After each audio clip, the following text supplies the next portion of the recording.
Hello everyone and welcome to my channel essence of coding. और आज मैं आप लोगों के लिए कंप्यूटर साइंस क्लास 11th के चैप्टर 2 का लास्ट टॉपिक लेकर के आई हूँ। दैट इज एनकोडिंग स्कीम्स का आस्की, यूनिकोड एंड इस्की। फाइन। तो देखिए, आज जो हम लोग टॉपिक डिस्कस करने वाले हैं वो ये है कि ये जो तीन जो टर्म्स हैं जो कि एनकोडिंग स्कीम्स कहलाते हैं, हम इनके बारे में डिस्कस करेंगे। देखिए, इनको स्टार्ट करने से पहले मैं आप लोगों को एक चीज पहले से बता देती हूँ कि कई स्टूडेंट्स ऐसे हैं जो कि जिनको सीबीएसई से रिलेटेड इन्फॉर्मेशन चाहिए होती है, तो उसके लिए मैंने एक और चैनल बना रखा है, दैट इज सीबीएसई एक्सप्लोरर। तो you can subscribe that particular channel अगर आप लोगों को सीबीएसई से रिलेटेड कोई भी अपडेट चाहिए। ये वाला जो चैनल है, this is purely related to the coding part. तो चलिए आइए आज हम लोग इसी को डिस्कस करते हैं। अब देखिए, जैसा कि मैंने आपको बताया कि यूनिट वाइज अगर देखा जाए तो this will be the last topic of this particular chapter. Chapter number 2 में अगर आप लोग देखेंगे, लास्ट टॉपिक क्या दे रखा है, आस्की, इस्की एंड यूनिकोड। तो हम लोग इन्हीं चीजों को समझते हैं। देखिए, इनको स्टार्ट करने से पहले मैं आपको एक चीज पहले रफली समझा देती हूँ कि ये होता क्या है कि हम लोग क्या बोलते हैं कि कंप्यूटर अंडरस्टैंड बाइनरी लैंग्वेज। अब कंप्यूटर बाइनरी लैंग्वेज समझ रहा है, लेकिन आप कभी भी आप तो बाइनरी में दे नहीं रहे, कभी आपने 0 1 में कभी कोई कोड या इंस्ट्रक्शंस तो दिया ही नहीं है कंप्यूटर को। तो होता है क्या है कि ये देखा जाए तो ये कुछ स्टैंडर्ड्स हैं, वर्ल्ड वाइड एक्सेप्टेड स्टैंडर्ड्स हैं, जिनके थ्रू आप लोग कंप्यूटर को इंस्ट्रक्शंस देते हैं, है ना। जैसे आस्की अगर देखा जाए, this is American standard code for information interchange. तो इसमें हम लोग क्या करते हैं, बेसिकली इंग्लिश लाइक स्टेटमेंट्स जो होती हैं या इंग्लिश लाइक कमांड्स जो होती हैं, वो हम लोग इजीली दे सकते हैं। इसकी के थ्रू हम लोग हिंदी लाइक जितने भी हमारे अल्फाबेट्स हैं या कैरेक्टर्स हैं, हम उनको इंटरप्रेट करवाते हैं। और यूनिकोड के अंदर दिस इज यूनिवर्सल कोड, यानी पूरे यूनिवर्स की जितनी भी पॉपुलर लैंग्वेजेस हैं, सबके सब अल्फाबेट्स के यहाँ पे आपको कोड मिल जाते हैं। तो इन्हीं चीजों को आज हम लोग एक एक करके डिस्कस करते जाएंगे। तो देखिए, सबसे पहले जो आपको समझ में आना है, that is the meaning of encoding, क्योंकि this is very common term. And आपने जो चैप्टर शुरू करा था वो स्टार्ट ही ऐसे हो रहा है, एनकोडिंग स्कीम। तो एनकोडिंग का मतलब क्या होता है, तो देखिए यहाँ पे लिख रखा है, the mechanism of converting data into an equivalent cipher using specific code is called encoding. यानी आपने क्या करा, आपने एक तरीका ढूंढा है जिसमें आप क्या कर रहे हैं, हर एक कैरेक्टर को कोई एक पर्टिकुलर कोड दे रहे हैं, असाइन कर रहे हैं, and that code has to be unique. तो हम उस चीज को कहते हैं हम लोग एनकोडिंग स्कीम। हर कैरेक्टर का अपना ही एक पर्टिकुलर कोड होगा जिसको आप लोग चेंज नहीं कर सकते, और जो कि वर्ल्ड वाइड एक्सेप्टेड। ठीक है, तो हम लोगों को मेनली यही सारा का सारा समझना है कि कौन कौन सी एनकोडिंग स्कीम्स हैं। तो इसमें जो सबसे पहले आती है, this is very common and very popular. ये पहले के लैंग्वेजेस में ज्यादा यूज में ली जाती थी, and this ASCII stands for American standard code for information interchange. आप थोड़ा नाम से ही समझ सकते हैं, this is based on American language. American language का मतलब क्या हुआ, आप लोगों की इंग्लिश लैंग्वेज है, जिसमें कि जो भी आपके इंग्लिश के जो अल्फाबेट्स हैं, प्लस वहां पे जो भी हम लोग कॉमनली यूज स्टेटमेंट्स यूज में लेते हैं, या उस लैंग्वेज में बात करने के लिए हमें जितने भी डिजिट्स चाहिए, जितने भी कैरेक्टर्स चाहिए, उन सबको एक स्पेसिफिक कोड दे रखा है, जिसको हम लोग बोलते हैं आस्की कोड। इसको हम लोग ये कहते हैं, दिस इज 7 बिट कोड। तो ये 7 बिट के थ्रू इसको रिप्रेजेंट करा जाता है। जैसे मान लीजिए, अगर मान लीजिए मैंने बोला कैपिटल ए, तो कैपिटल ए का भी एक 7 बिट कोड होगा। जैसे मान लीजिए 0 1 है, फिर बाद में आपका 0 0 0 0 0 एंड 0 0 एंड 1। तो this is your 7 bit code. तो यानी क्या है, यहाँ पे पहले से फिक्स कर रखा है कि जैसे कैपिटल ए है, उसका मतलब है 65, और 65 का जो बाइनरी वैल्यू है, दैट इज योर 1 0 0 0 0 0 1। तो लाइक दिस ये यूनिवर्सली एक्सेप्टेड है। इट इज नॉट लाइक कि हम लोग खाली बोल रहे हैं। और जितनी भी जो लैंग्वेजेस हैं जो हम लोग पहले यूज में लेते थे, वो आस्की के ऊपर बेस्ड होती थी। यानी जैसे आप लोग की सी प्लस प्लस लैंग्वेजेस हैं, वो आस्की को ही सपोर्ट करती थी। तो वहां पे हम कुछ भी इंफॉर्मेशन जो देते थे, हर कोड की, आप ऐसे समझ सकते हैं, हर कोड की अपने खुद का एक यूनिक नंबर होता था, और उस नंबर की फिर हम लोग बाइनरी वैल्यू निकालते थे, है ना। तो this is how your computer was understanding. फिर बाद में जब कंप्यूटर कोई भी इंफॉर्मेशन आपको जनरेट करके वापस देता था, तो यही चीज उल्टी चलती थी।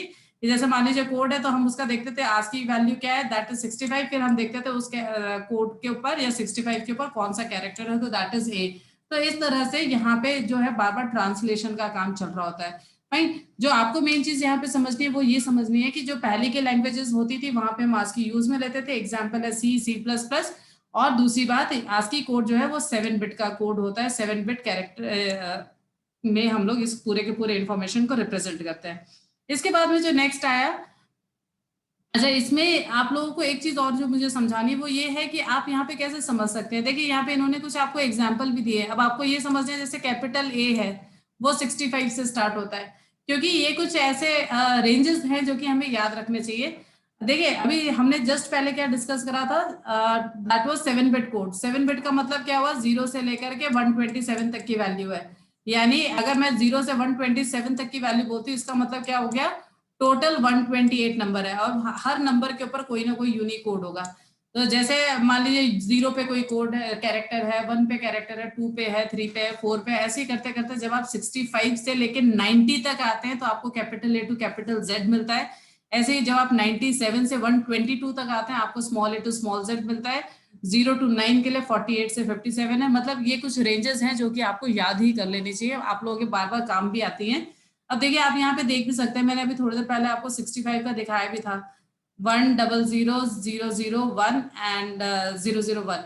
तो देखिए बेसिकली यहाँ पे अगर आप समझेंगे तो ये 7 बिट में आपको रिप्रेजेंट करके दिखा रखा है ये इन्फॉर्मेशन को, है ना।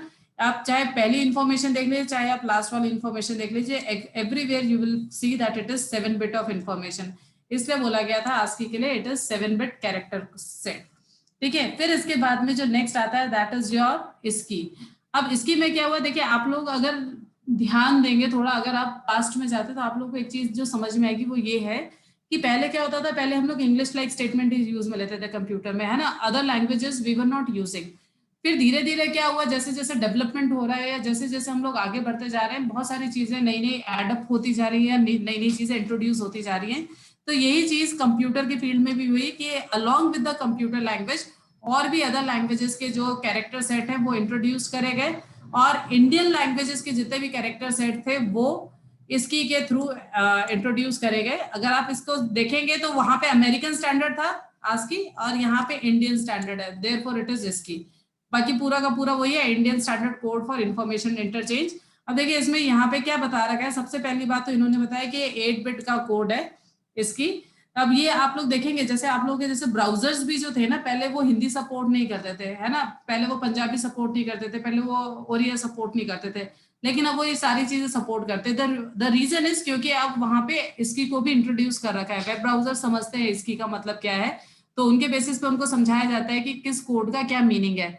तो अब यहाँ पे अगर आप लोग देखेंगे तो सबसे पहले तो इन्होंने बताया 8 बिट कोड का मतलब क्या होता है कि 2 to the power 8 यानी 256 कैरेक्टर्स हम यहाँ पे यूज में ले सकते हैं। और देखिए इसमें सबसे अच्छी बात क्या बता रखी कि अगर मान लीजिए आप इसकी भी यूज में लेते हैं तो उसके जो पहले 128 कैरेक्टर कोड होंगे वो आस्की वाले ही होंगे। यानी यहाँ पे भी अगर आप इसकी में भी देखेंगे तो 65 का मतलब कैपिटल ए ही है, 97 का मतलब स्मॉल ए ही है। तो इन्होंने जो इनिशियल जो 128 कैरेक्टर्स थे वो एज इट इज आस्की वाले ही इन्होंने एज इट इज वहां पे भी यूज में ले रखे हैं। फिर देखिए इसके बाद में क्या हुआ कि आप लोगों के पास में एक और नया एक और एनकोडिंग स्कीम जो आज की डेट में हम लोग यूज में ले रहे हैं, दिस इज योर यूनिकोड। अब देखिए यूनिकोड में क्या होता है, this stands for universal code. अब देखिए हो क्या रहा था कि वर्ल्ड की बहुत सारी पॉपुलर लैंग्वेजेस हैं जिसमें कि अब आप देखेंगे आपके वेब ब्राउजर्स भी सपोर्ट करते हैं, और आजकल की जो लैंग्वेजेस हैं आप उनके थ्रू आप चाहे तो कोडिंग भी कर सकते हैं। एज सच यूनिकोड में क्या करा गया कि जितनी भी पॉपुलर लैंग्वेजेस थी सबके कैरेक्टर सेट्स को इंट्रोड्यूस कर दिया गया। आपको जो मेन चीज ध्यान रखनी है कि यूनिकोड में भी जो पहले 128 कैरेक्टर्स थे that was for the ASCII code only. यानी इन्होंने भी ऐसा कुछ नहीं करा कि भाई जो पहले 128 कैरेक्टर सेट थे, क्योंकि देखिए क्या था जो आस्की था that was very popular and very common, everybody was using that. तो यूनिकोड में भी यही देखा गया कि जो पहले 128 कैरेक्टर है हम तो वो के वही यूज में लेंगे, बाकी जो आगे वाले जितने भी नंबर्स थे वो फिर धीरे धीरे धीरे धीरे दूसरे अल्फाबेट्स को दिए गए। तो देखिए यहाँ पे इसीलिए ये दे रखा है कि Unicodes provide a unique number for every character irrespective of device. सबसे अच्छी बात यहाँ पे देखिए क्या दे रखा है, इररिस्पेक्टिव ऑफ द डिवाइस।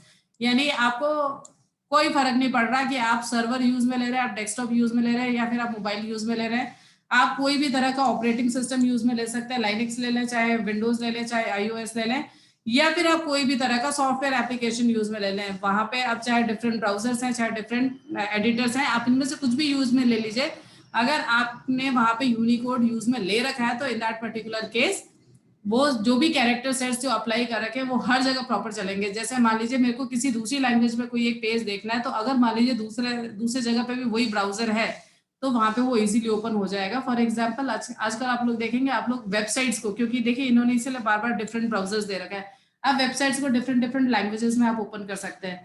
पहले डिफरेंट डिफरेंट लैंग्वेजेस सपोर्टेड नहीं थी लेकिन अब होती है। उसका रीजन क्या है क्योंकि अब यूनिकोड को इंट्रोड्यूस कर दिया गया है and browsers are using this Unicode values and this is universally accepted. ऐसा नहीं है कि हम लोग ही यूज में ले रहे हैं या दूसरों के यहाँ पे यूनिकोड का कुछ अलग मीनिंग होगा, नहीं, एक ही है। और फिर इसके एनकोडिंग स्कीम्स जो है वो अलग अलग तरह के हैं, तो आपको खाली यहाँ पे नाम याद रखना है because otherwise it will be beyond our syllabus. तो the first name is UTF-8, UTF-16 and UTF-32। तो ये यूनिकोड की एनकोडिंग स्कीम्स है, अलग अलग जगह पे अलग अलग यूज में ली जाती है, ठीक है।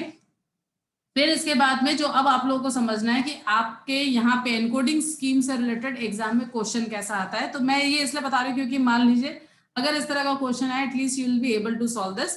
तो देखिए इसमें क्या होगा, आपको टीचर कोई भी एक वर्ड दे देंगे, ठीक है, कोई भी आपको टीचर ने वर्ड दे दिया और फिर आपसे पूछा गया कि इसका बाइनरी इक्विवेलेंट क्या है। अब देखिए आपको तो ये तो पता ही नहीं कि किसी वर्ड का बाइनरी हम कैसे निकालें। आपने तो क्या करा था, जो पुराने वाले जो वीडियोस पढ़े थे आपने उसमें ये पढ़ा था कि कैसे हम किसी भी नंबर का हम बाइनरी वैल्यू निकाल सकते हैं। तो अब यहाँ पे क्या है, आपको किसी कैरेक्टर का बाइनरी वैल्यू निकालना है। और आपने अगर जस्ट इस वीडियो को थोड़ा ढंग से सुना है, ध्यान से सुना है, तो मैंने आपको थोड़ी देर पहले बोला था कि capital A to capital Z का मतलब होता है 65 टू 90, है ना। तो अब आपको यहाँ पे क्या करना था, यहाँ पे आपको ये समझना है कि 65 टू 90 का मतलब क्या हो गया, this is nothing but your capital A to capital Z।